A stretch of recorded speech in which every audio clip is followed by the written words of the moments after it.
আমাদের আড্ডা জমেছে। বাসন্তী কোন দোকানে ঝুলছে আমার পুজোর জামা।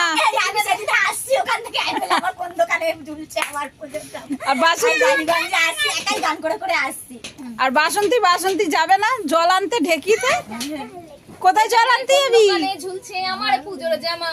এসে যাও মামা, আবার আজকে আমি পারবো না। মিঠিকে একটা জামা দিয়েছে, খুব সুন্দর জামা। বল তোর জামা থেকে এটা উঠেছে।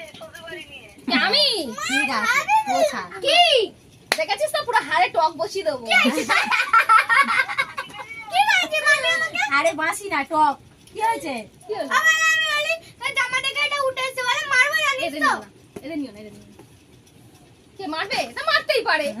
ও মারবে বলেছে, তুইও পাল্টা বলে আমিও মারবো। কথা মিলে যাবে।